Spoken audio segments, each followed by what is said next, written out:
Aujourd'hui, on enfile notre casquette de microdétective pour partir sur la piste d'un coupable invisible qui vit sur notre peau. C'est un organisme microscopique, super commun, mais souvent assez mal compris.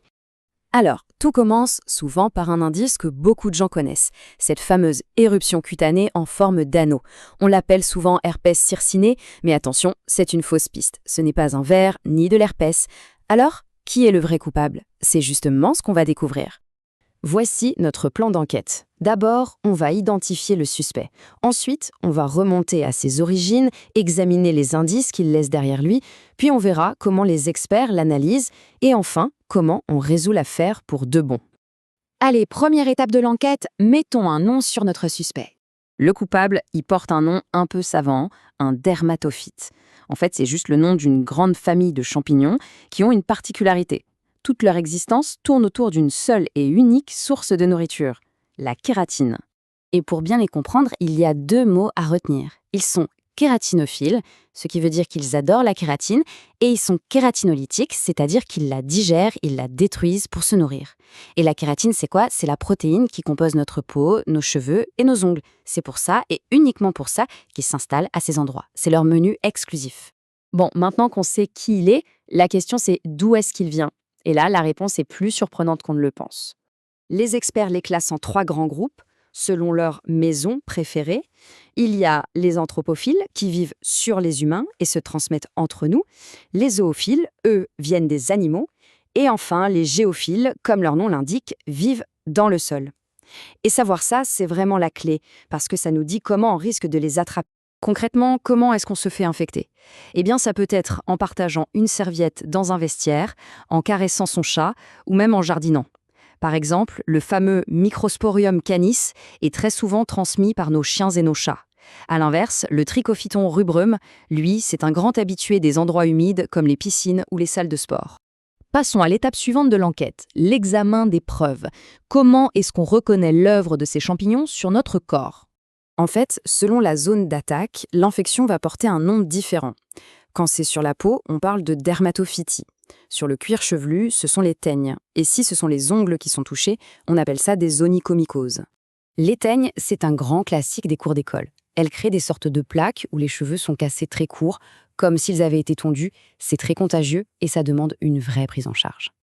Et là, on passe carrément à la police scientifique. Regardez ces schémas. Ils nous montrent 2 modes d'attaque. À gauche, le type microsporique, le champignon forme une sorte de manchon de spore tout autour du cheveu.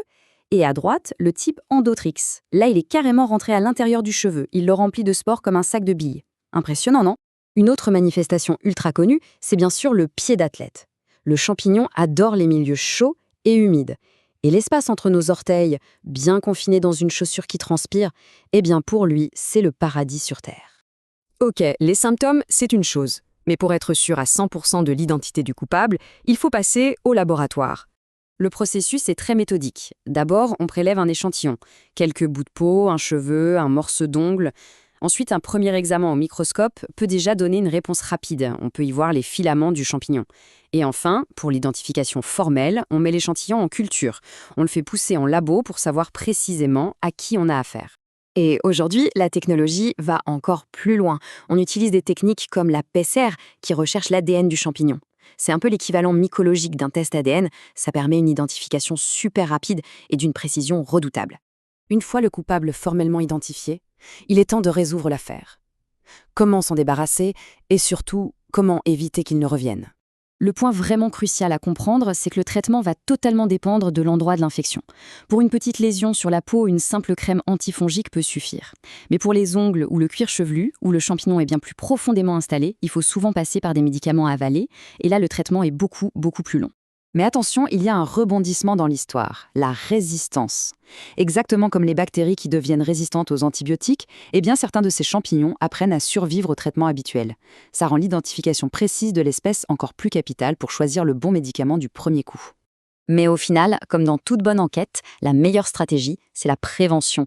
Et ça passe par des gestes très simples. Bien se sécher, surtout entre les orteils, ne pas partager ses serviettes ou ses peignes, porter des sandales dans les lieux publics humides et bien sûr, jeter un œil à la santé de nos animaux de compagnie. Cette enquête sur les dermatophytes nous rappelle qu'on partage notre corps et notre monde avec des milliards d'organismes invisibles. Ça ouvre une question assez fascinante. Combien d'autres acteurs microscopiques comme cela influencent notre santé et notre environnement chaque jour sans même qu'on s'en rende compte? Le monde invisible qui nous entoure a encore énormément de secrets à nous livrer.